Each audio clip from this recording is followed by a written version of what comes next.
Well, hello, creatives, community, and kind folks. Welcome to RPG with DBJ. I am your host, DBJ, and this week's subject we are going to talk about trust. Yeah, a simple word, maybe in the beginning, off the top of your head, you may be thinking it is a simple theme, but if we deep dive into it, if we think about this aspect of our tabletop role playing game community and the importance of having trust at the gaming table and beyond, we, we ourselves can engage in such a thing. Yeah, it did, man. I didn't forget. I just hadn't clicked it yet. I got a lot of windows open. So for all of you out there, if you are unaware, this show is simulcast on Discord, YouTube, and our Discord server, so you can participate there. And we take a subject. This week's subject will be trust. We've taken numerous subjects over the past 2 years plus, and we take that and then we deep dive into it each day having its own theme. Today is Monster Monday, and normally in this channel we take subjects that are basically within the game setting.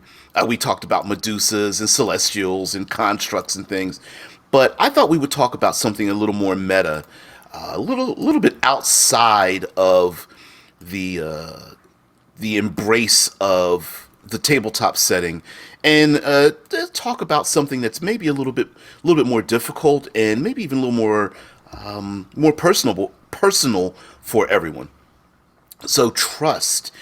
I feel like this is one of the things in tabletop gaming that we talk around, but very rarely do we talk directly about it. Now, you will see a lot of talking heads like myself will bring up things about, communication is extremely important, which is rather ironic considering that for a large majority of the entirety of the role-playing community itself, lots of people who are very introspective and shy gravitate towards tabletop gaming, maybe a little bit socially awkward, but communication is key. We know that. And then we talk about session zero, and we talk about X cards and the whole 9 yards, but I feel like all of that kind of coalesces into this larger umbrella of trust. Now, today, because it is Monster Monday, and we each day has a particular theme: Discord Tuesday, World Building Wednesday, Third Pillar Thursday, and especially Future Friday, which is where this subject came from in the first place. That we will try to funnel ourselves down to talking specifically about that subject. But let me give you a little bit of a preamble because of Future Friday. And now Future Friday is dedicated to basically transhumanist or post-human science fiction tabletop gaming. A little bit specific. But we were having a talk off screen about the idea of running a game, for those who don't know, in transhumanist thinking, that we could become immortal by having cortical stacks, basically a black box, a thumb drive in the back of your head, and so you could remove your personality and put it into somebody else's brain. And there's a lot of science fiction that goes about that. Thank you, Harry. I appreciate it. Thank you for the coffee. I'll have a place to place my I will pour some lovely almond milk, just a tad, into some nice brewed coffee. So I thank you very much there for the super chat. You're very kind, sir. But you and I, we get each other. We're both old grognards, man. But we talked about trust in science fiction gaming, about the idea of having your memories edited, and going on an adventure to find out that your character ends up going on a suicide mission, dies, and then you're spun up from an old cortical stack from 3 weeks earlier, and trusting in the GM to run the game, and then trusting the players to not metagame the fact that their character doesn't remember what just happened the past 3 weeks, and so I felt like, wow, that's a broader subject we can talk about all week long for tabletop gaming in general. Especially of course Dungeons and Dragons and plenty of other role playing games out there as well. So here on Monster Monday, uh, let's focus this down here a little bit.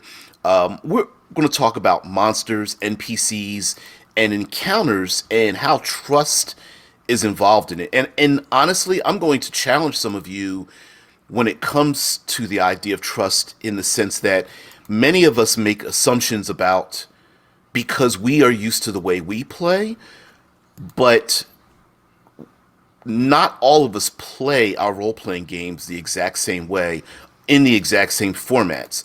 And that, sure, the way you play, you may not have any problems with trust, but the minute you start to tweak some of the ways and the manners in which you play, things might change. For example, when we have ourselves our typical monster encounters and such, I've heard, for example, that on the fly, and this has to do with fudging. Aloha there, Christy. Hey, it's been a while, long time no see, but I'm glad to have you. Um, for those who don't know, there's something called dice fudging, right? And we've talked about it on this channel. There's probably like 5 great skills you should probably have in your toolbox before you start fudging numbers. But some advice, they say, well, let's say if the big bad has 200 hit points and the PCs do 190 in the very first round of rolls, some people will say, well, just start adding some extra hit points onto it to make the big bad evil guy a little bit tougher.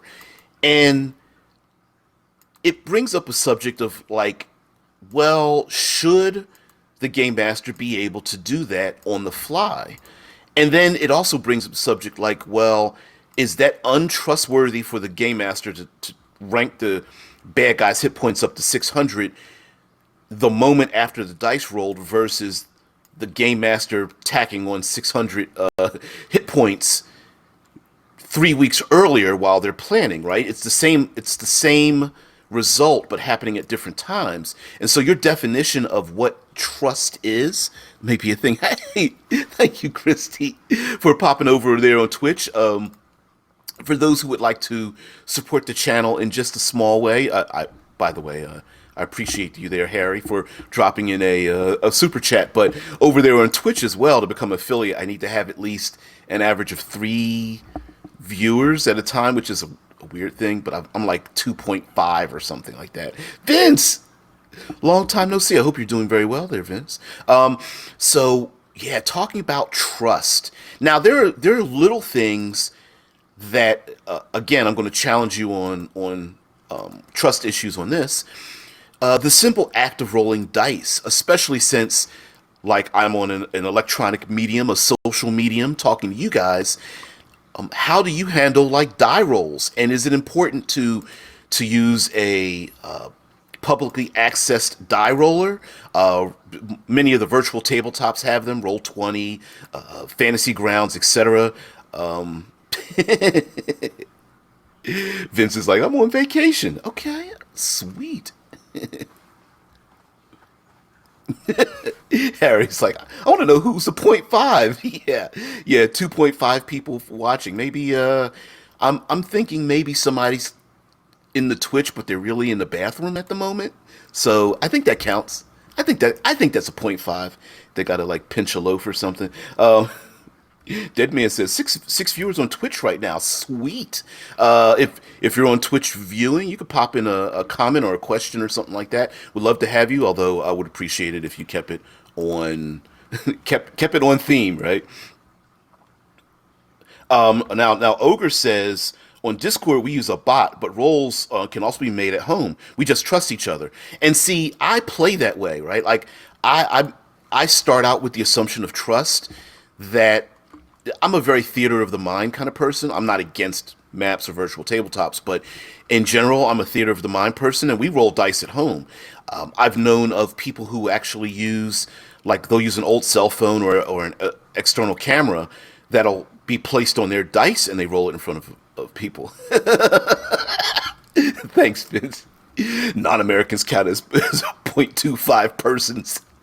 I wouldn't say that. You guys are like, you guys are greater than the whole. I'm thinking you guys are each two people, extra people. That way I get a bigger hug out of it. But yeah, rolling dice. And do you roll dice? Yeah. Do you roll dice in the open? I've even heard of people pre-rolling die rolls ahead of time. You know, of course, if you have a linked-in public roller where everyone is like Fantasy Grounds and Roll20 coming to mind, you know, where everyone can see the rolls, which brings to mind the idea of the classic Dungeon Master screen. Anybody remember those? I know you and I, Harry, we remember those with the Dungeon Master screen and the die rolls happening behind screen. And the idea yeah, it depends on what the role is for too, right? I remember back in the day some roles were made by the game master on behalf of the players. I remember BX where the game master was suggested that, and I don't remember if this was actually written down somewhere, but when searching for secret traps and doors, it was the old perception rolls, and the game master would roll the dice behind the screen and let you know if you saw or didn't see something. And what was the term was, well, you believe you don't see anything, or in your in your perception you really don't notice anything. And so it was always like it was a twist of words, like, well, you looked around and you don't notice anything. And of course the way the person said it behind a GM screen, you're like, okay, does that mean there really is something? And of course we have the idea of piling on the rabbit thing, where one player character misses or fails a roll, maybe searching for something again, noticing some kind of danger, and then the other player characters jump in, metagaming. You know, is that breaking the trust when the other players are like, well, he rolled a 3 for his search roll, I'm going to roll instead? And it's like, well, how do you know the other person failed? They did search, they didn't find anything. Do you not? Are you saying you don't trust the player?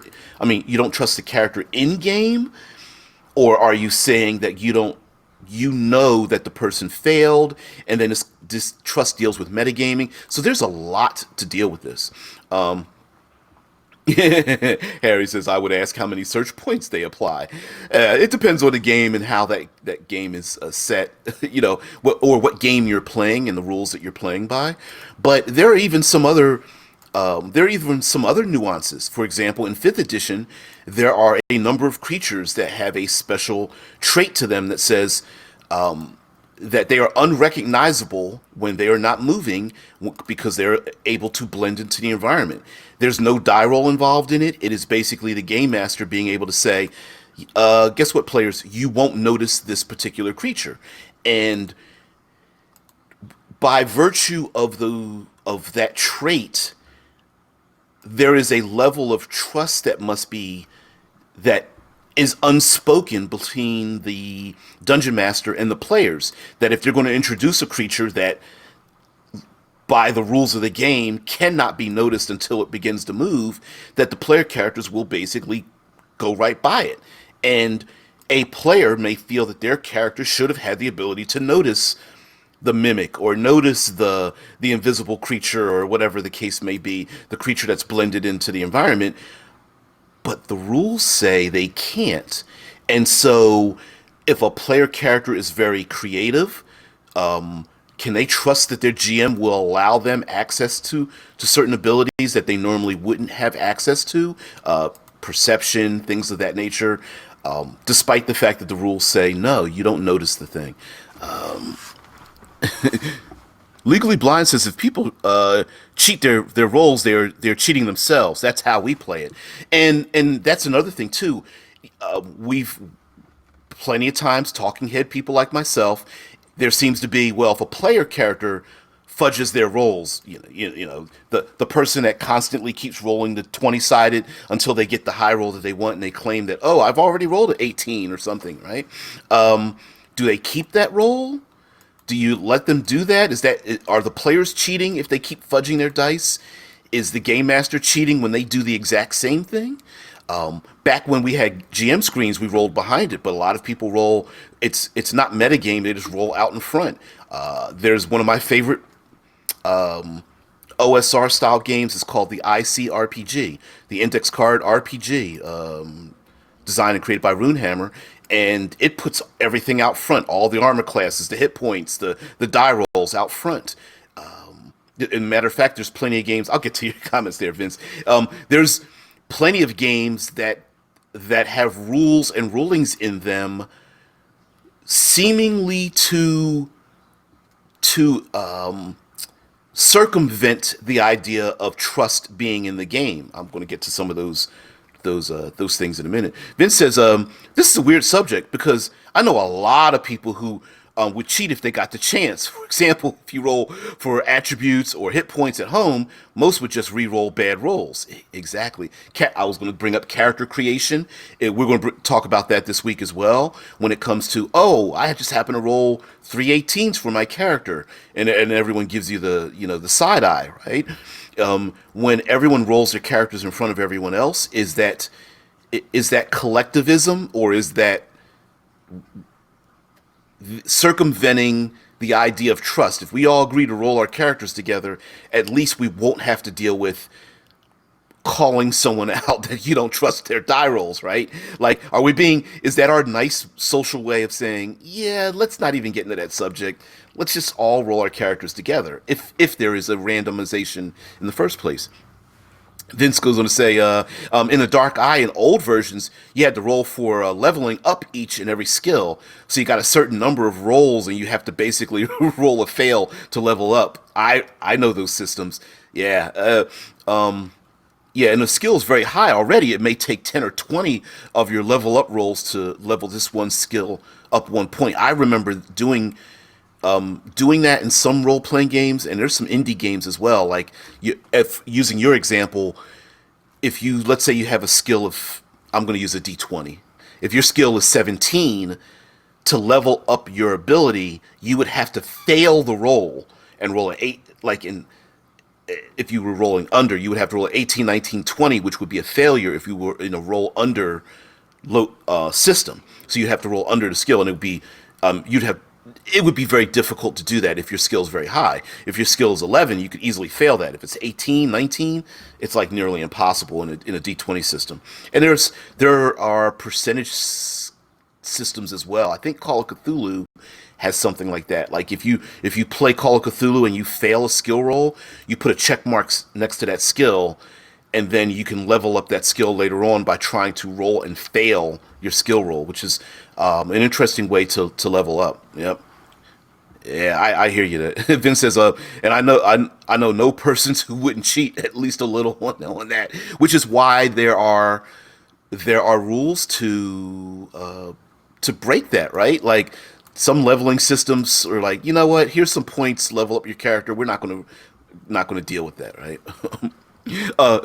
Legally Blind says, often if I fudged dice rolls as a GM, it's generally in favor of the players, and that's another thing too, that we often, when it comes to trust and die rolls and fudging dice, and we talk about that I understand it is breaking the common trust. But believe you me, the myth that game masters are out there to kill their players is a myth itself. 99% of the time, and I have no anecdotal evidence of this at all, GMs who are out there who fudge anything are doing it in favor of their players. And here's the reason why. It's very basic. If I spent 20 hours making an adventure, damn it, you're going to go through my friggin' adventure, right? Right? Sure, does that mean I'm kind of like fudging things in favor of the players? Sure, and maybe that's something we can talk about our session 0. But guaranteed, if I spent 20 hours on it, you're sure as hell going to sit at my gaming table, and you're going to get to the 20th deep level of my dungeon and meet my those 16 NPCs that I spent a hard time creating. TPKing sounds fun, but it isn't. Yeah, I wasted 19 hours of gaming because I TPK'd the party. Shit, no. Right? Oh, man. Harry says, What I want to know is how a T-Rex sneaks up on a party because they blend in. They're very quiet. I don't know if you've ever noticed that. Is there a T-Rex behind you? You don't know it because they're hiding. Yeah, Harry, point systems works. Deadman says, oh, you guys are silly. Vince says, I think it speaks to the style of DM you are if cheat for or against the PCs. Yeah, that's why I don't let my PCs roll search to find a clue. They have to find it. Yeah, see, and these are things that we've incorporated over time, right? Like, for example, why bother having the players roll in the first place if you intended on giving them, say, the particular information, right? Just give them the information. Otherwise, if they fail the roll and it stops the adventure cold, my terminology. Don't put locked doors in front of players, and I don't mean that. I don't mean that literally, although maybe I do mean it literally. S There, in the old days, there used to be modules in which they would have a locked door. You'd have to roll your Ben Bar's lift gates roll to get through it, and if you failed it, you could not proceed further into the dungeon. The same can be true for speaking to an NPC, finding a murder clue, a clue for a murder, finding a special key to open up a door, solving the riddle to get past an arcane lock or something. All these things are like locked doors, and sure, you could fudge the die roll afterwards, but the easier thing would be not to even ask for the die roll to begin with, right? Oh man. Ricker says the detective always finds the clues. They just don't know what they mean. That's another great thing to do, is to drop something in a player's pocket, like, oh, you find a scrap of paper. Oh, you find a key. Oh, you see a blood stain. Sure, you gave them the clue. You may not know what the clue means. NPC goes past player character and says some spout something like stark raving mad, like the cauliflower will come eat you, or something silly like that, and the player characters are like, what? Or instead of a riddle being on a locked door, they find the riddle on a scrap of paper they can stick in their pocket and work on solving the riddle as they go through the dungeon, right? There are ways to do these things and incorporate them without having to stop all the stop the adventure, cold because they're in front of a locked door. Speaking to giving one other trait is to don't give a specific NPC all the information the PCs need. Have NPCs, have information, divorce the two from each other so that the blacksmith or the stable hand or the restaurateur or the innkeeper or the city guard could possibly all have the information the PCs need. All they do is speak to one of those people. You have your list of 6 traits or pieces of knowledge, and then you give it to the NPC that the PCs are speaking to at that very moment, as opposed to saying the PCs must find the baker that has the key to unlocks the basement door. It's like, no. Maybe the guard has the key and is holding on to it because he's got a gambling debt or something. Or maybe there's a pickpocket that stole the key from the guard that the guard took from the baker. Stuff like that. Yeah, like that man says, like the ghost saying, Rosebud. Repeatedly could be the clue. Exactly. Rosebud. Yeah, it's like, no, it's just a sled. Vince says, you guys think. Vince says, when I read the topic and saw the dinosaur in the corner, I thought it would be getting trust from the monsters and animals in game. That has to do with it. So today is Monster Monday, and Monster Monday deals with encounters and monsters and NPCs. And sometimes when our players perform certain actions in the game,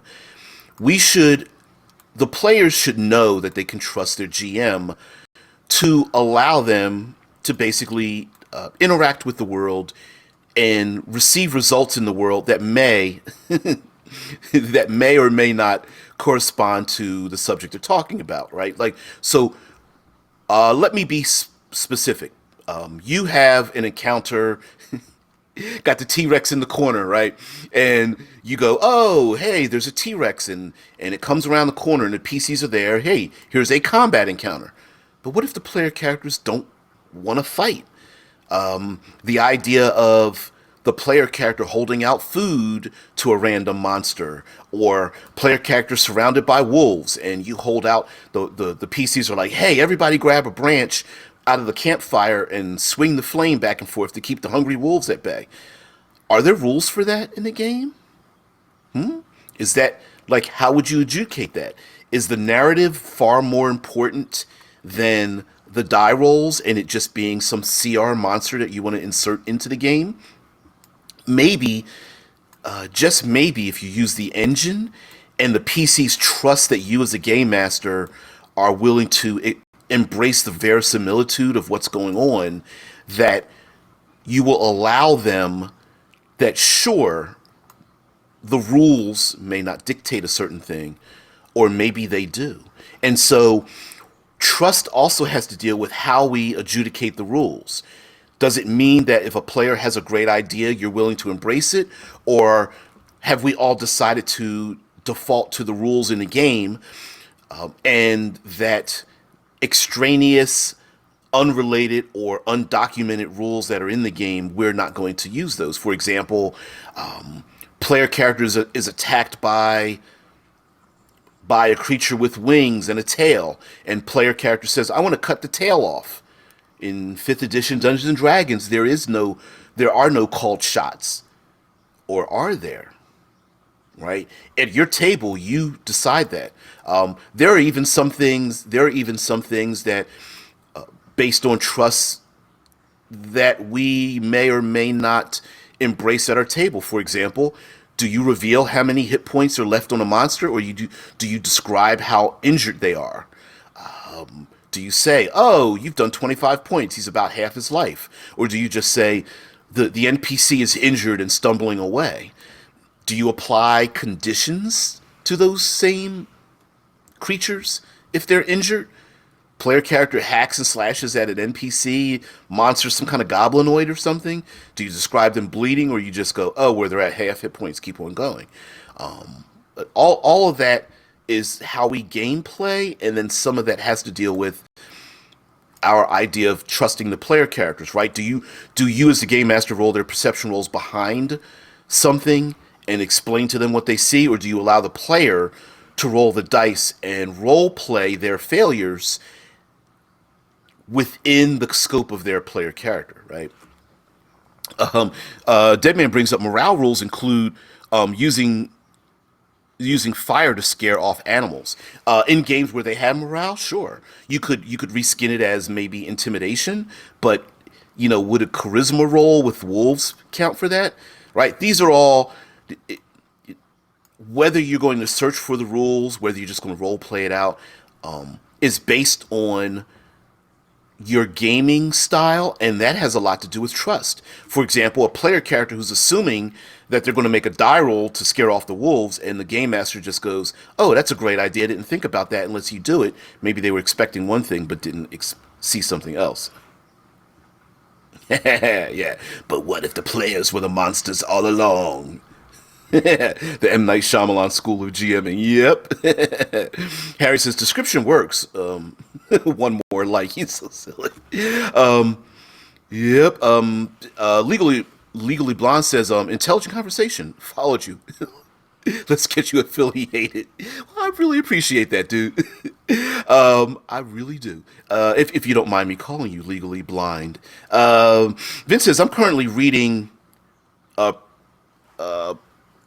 Predestation in the Cipher system, where time travelers, stranded in dinosaur land in the far past, and a core part of the game is farming dinosaur. You're stuck on this dinosaur. Is the dinosaurs, the T-Rex, distracting you? I don't, or is it at this side? I can't see it. Anyways, oh man, yeah. This is, yeah. I mean, the more you trust your GM or players, the less die rolls you will need. Exactly.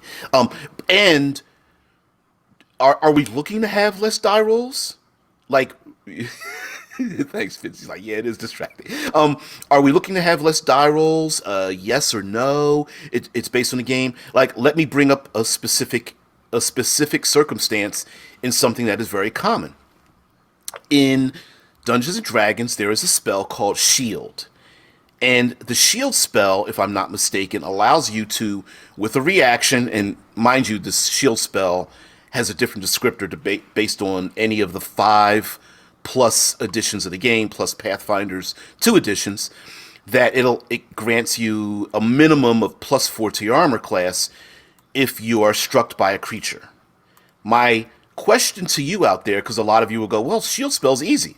It just adds +4 to your armor class. So my question to you is the PC that gets attacked by the creature, do you play in a game where your game master tells you what the die rolls of the monsters are for you to know that you can add +4, or do you have to guess at it?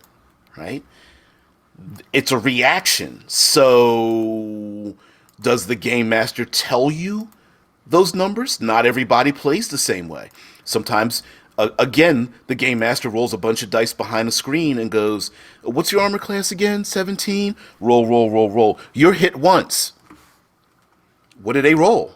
And you may not even consider this until you join someone else's game, maybe as a new player or you haven't played with them in a while, and you may be used to the game master not telling you what the rolls are. They just tell you whether the monster hit you or not. And all of a sudden, you see all the die rolls are public, and you're like, "That's kind of weird. That's breaking my immersion." For some people, that is a thing. For others, they just go, "Look, just put the die rolls up on the top. Some people are just like, hey, listen, the bad guy's got 75 hit points. Let's go for it. Bad guy's got a 16 armor class. Whatever. Let's just play."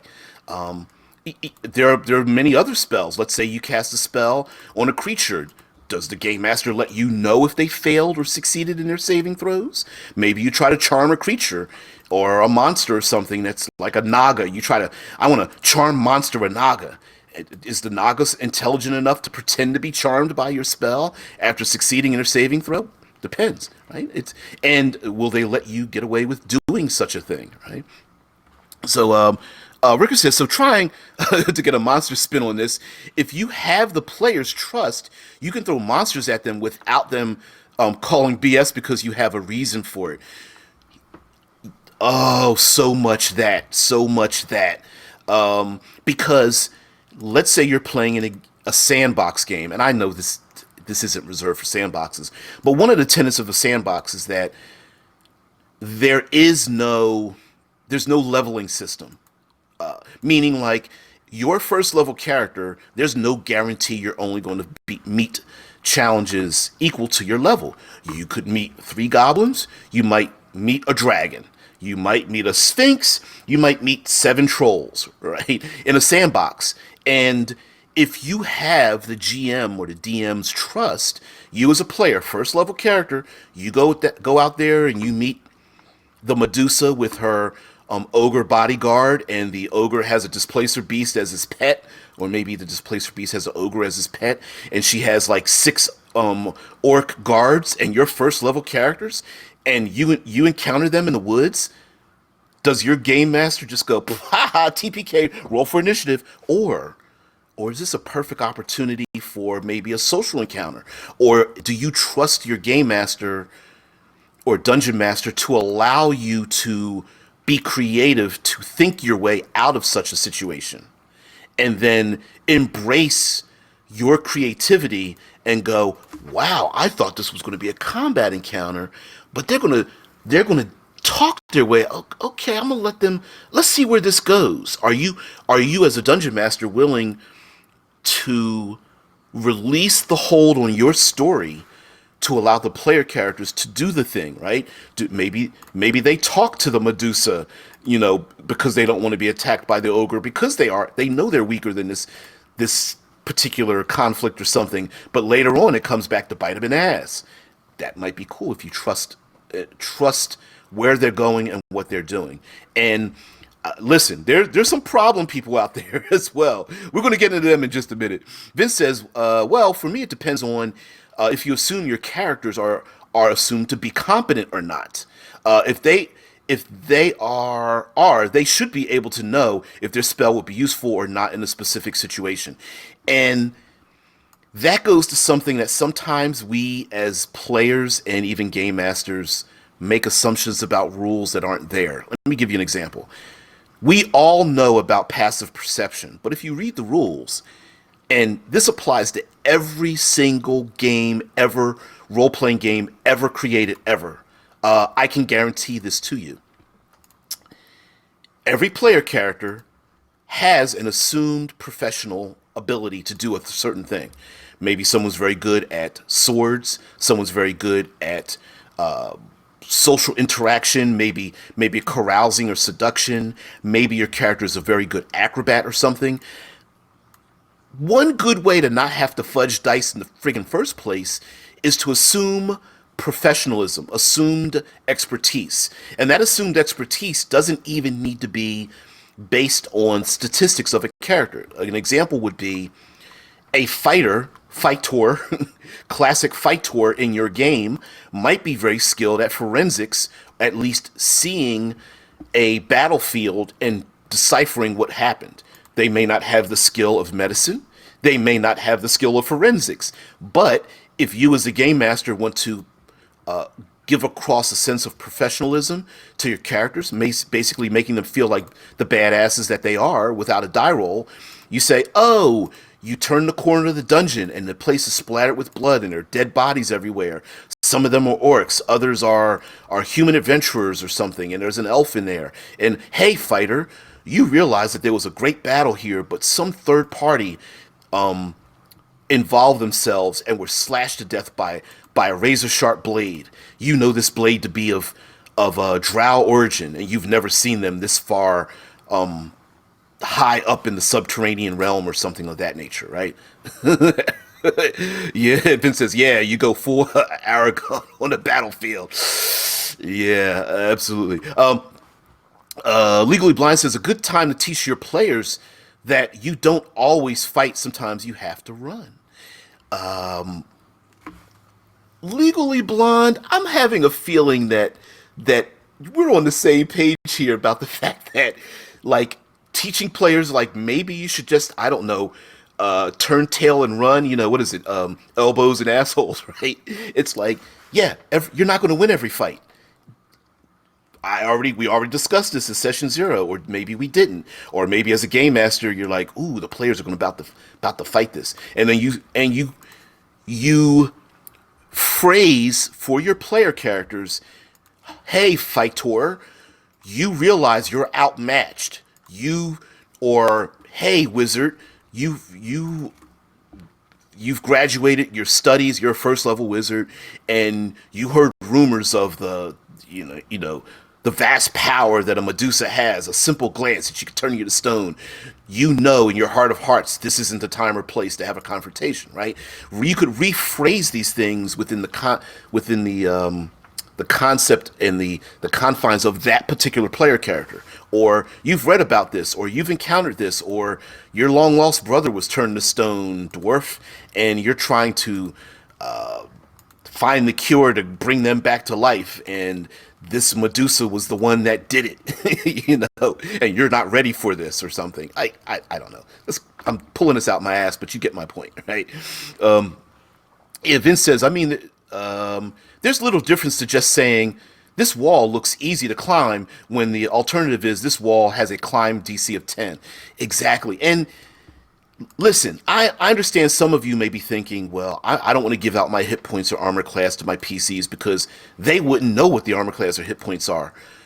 On the other hand, like Vince says, it's very little difference to say this wall looks easy to climb than saying it has a DC of 10. Maybe, just maybe, maybe Fightor knows their enemy has an AC of 17, not because they know the number, but because they know the capabilities of their enemy.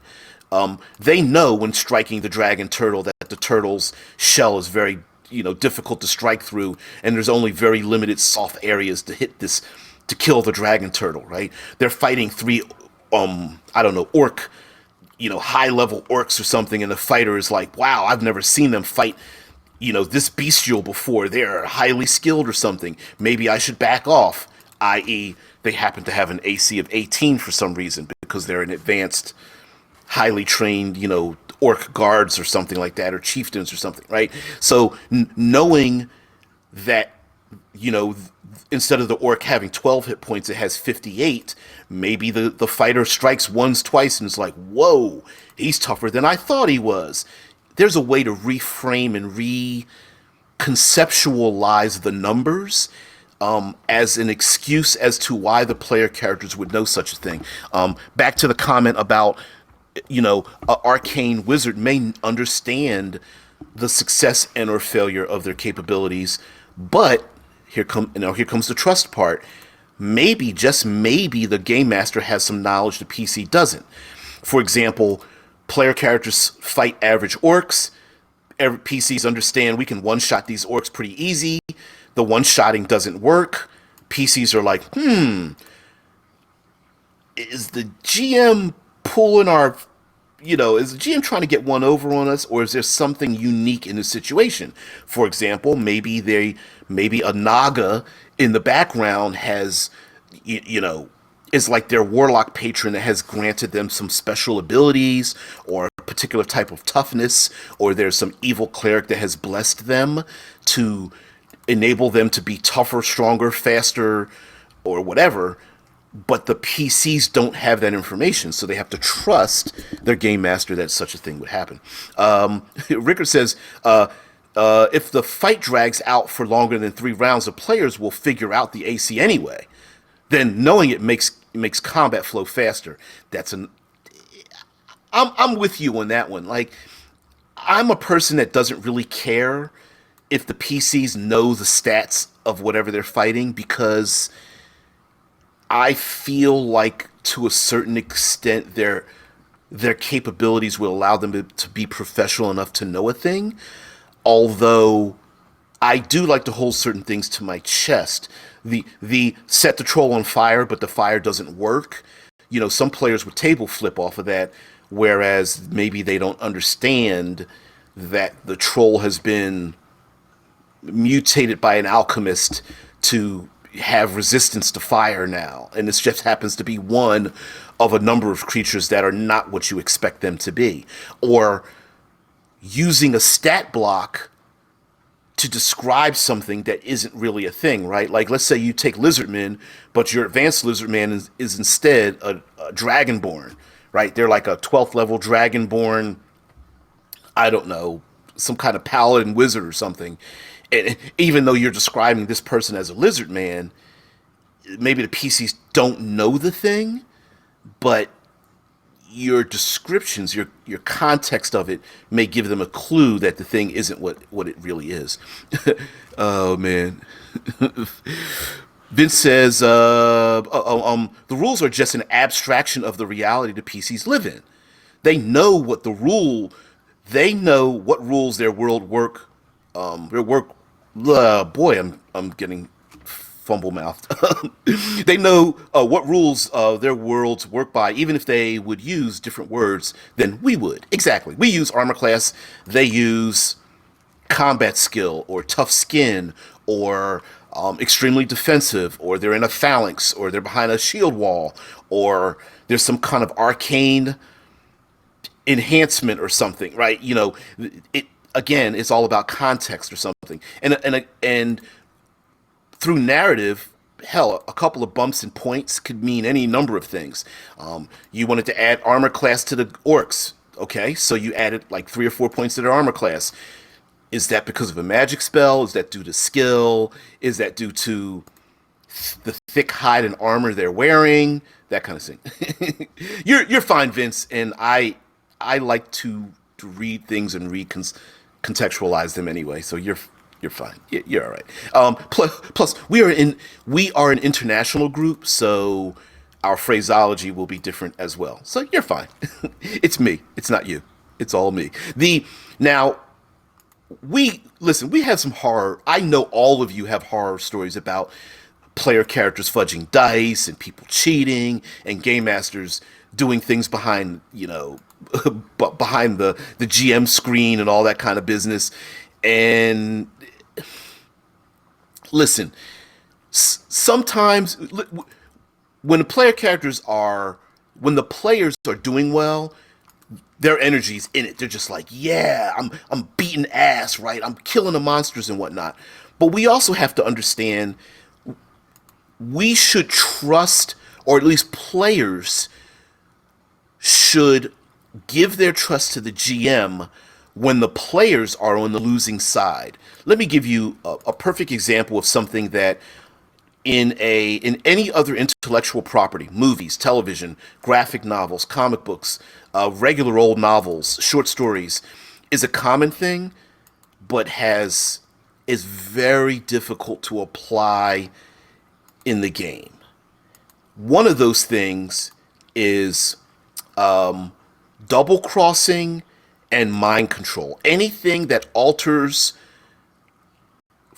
long term the actions or perceptions of the character, but not the player, and how difficult it is. For example, there are a number of monsters and players, and even monsters, NPCs, and player character abilities that can be given to NPCs on the GM side that have the ability to alter player capabilities and perceptions. Illusion, mind control, possession, shape changing, disguise, carousing, seduction, charisma checks, right? Sounds good on paper. Sounds pretty simple. Evil wizard is going to mind control your character. But in practice, how many times have we had a player at our table balk at the idea that their character has been possessed by a ghost, or that their character is being mind controlled by the bad guy to drop their weapon, or attack one of their PCs, or put the shackles on their hands, or jump off the cliff? You know, the doppelganger that takes the place of a PC, and because we've been playing above board, we know that the PC has been knocked out, tied up, thrown in a closet, and the doppelganger is in the group.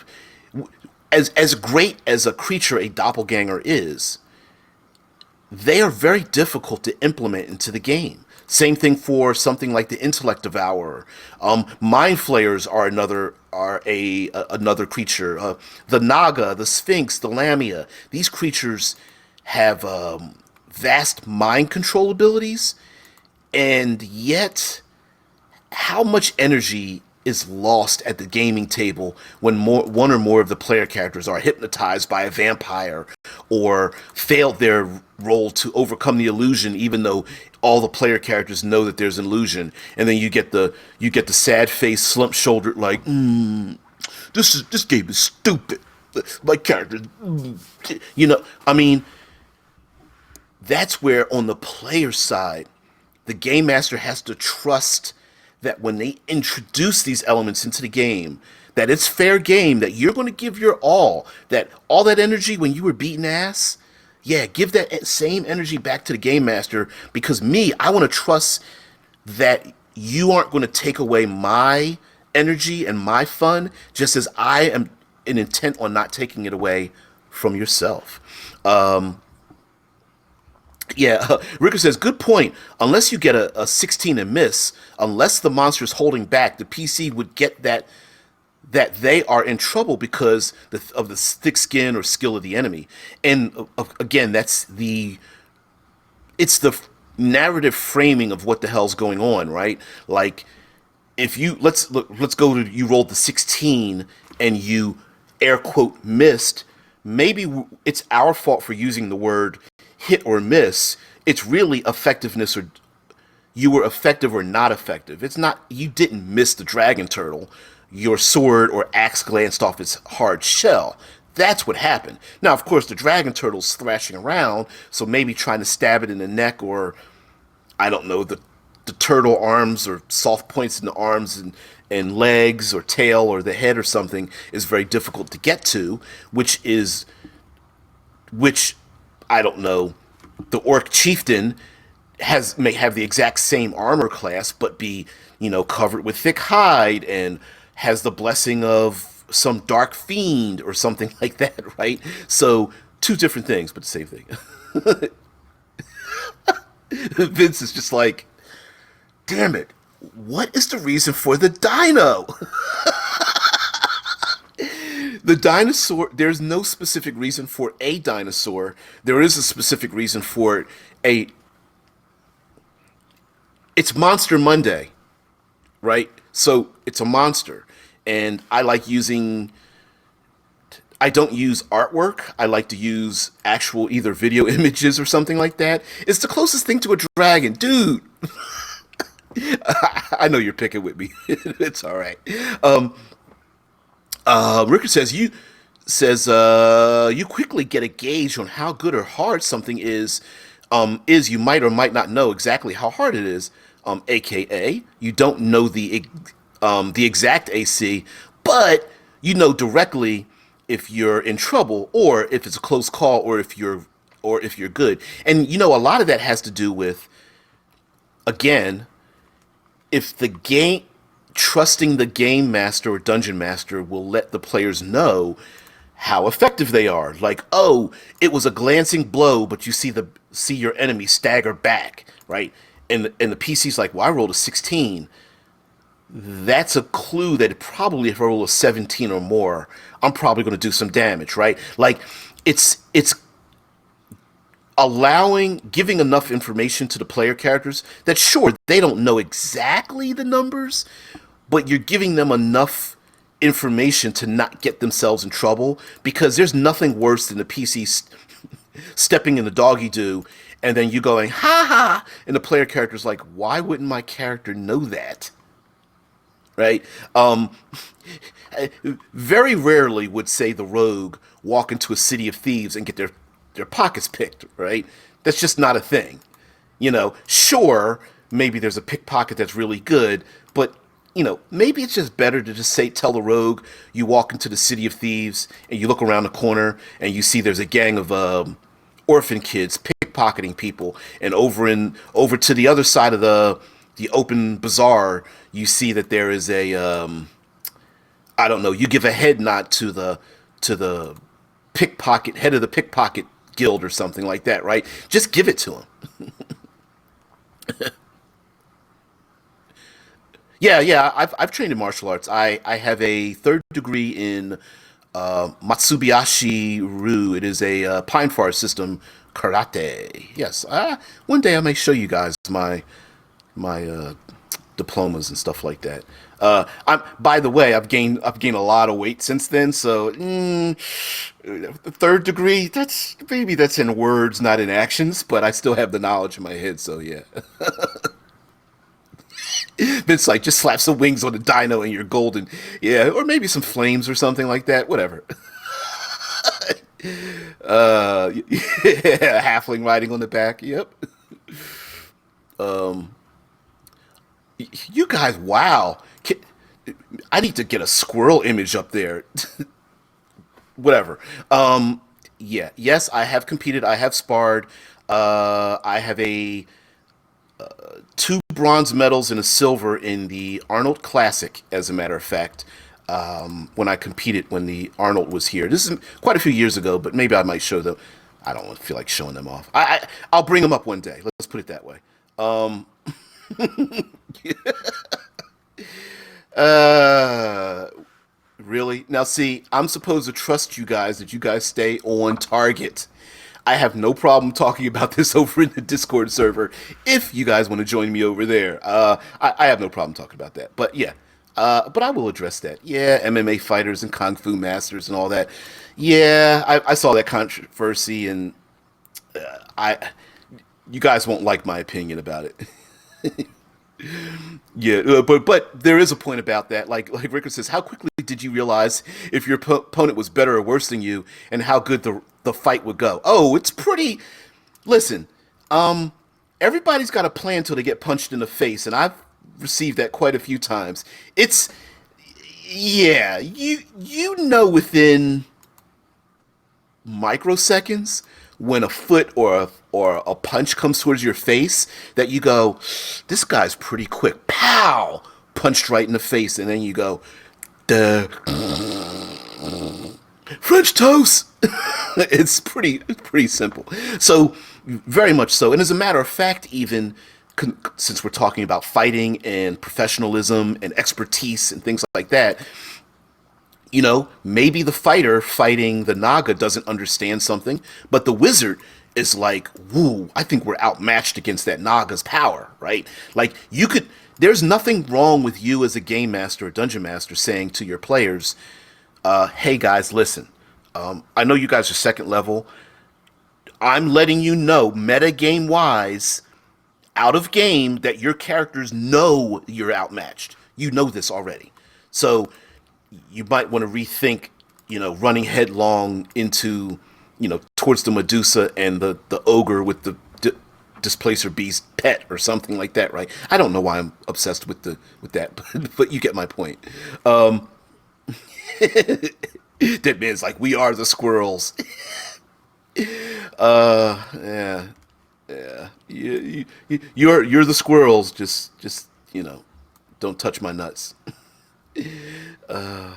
Vince says so. So the old question, if you hand the player the page out of the monster manual when he rolls a nat 20 on that knowledge check, yeah, or something that we came up with at our game, the idea was the monster manual exists in our world, minus all the stats, but you get my point. Like, the monster manual is a real thing that exists in the world, where this is what you think you know about everything in the world. Now, if something doesn't match that, that's because you're exploring the world. Maybe those lizard folk aren't exactly what you think they are. Maybe you do know that trolls are vulnerable to fire and acid, and we don't have to play with that BS of, well, you have to pretend that you don't know a thing and you don't know it's fire and all that kind of stuff. Maybe it is a thing. Was I point? Yeah, I am pointing in the right direction. All right, there we go. Whew, boy, I'm confusing. Anyway, guys, thank you very much. Legally Blind, thank you very much for following over there. Dude, if you want to support the channel or something, just spread the word or whatever, or heck, just stop on in. We're daily Monday through Friday, 6 a.m. Eastern Standard Time, my time. So it's the same time, same place for an hour, open, talking. Just pop a comment in, question. We will be talking about the subject of trust. Today was pretty much a generalization. Tomorrow is Discord Tuesday, where we talk about mechanics and die rolls and mechanisms in games, and whether we trust the system, what happens when the system breaks down, and we'll talk about a little bit of an analogy when it comes to, like, I don't know, driving a car down the road. You'll get what I said, what I'm meaning in a minute. Anyway, guys, I want to have all of you have a great day out there. We've come to our end. Everyone, see you later. And oh, by the way, look down below the video with the doodly-doo. rpgwithdbj.game/everything. You can find out who I am, what I am, and what I'm doing out there. And heck, maybe you want to give me a middle finger. I don't care. Well, I would appreciate that even. So guys, have a great one. I'll see you later. Bye.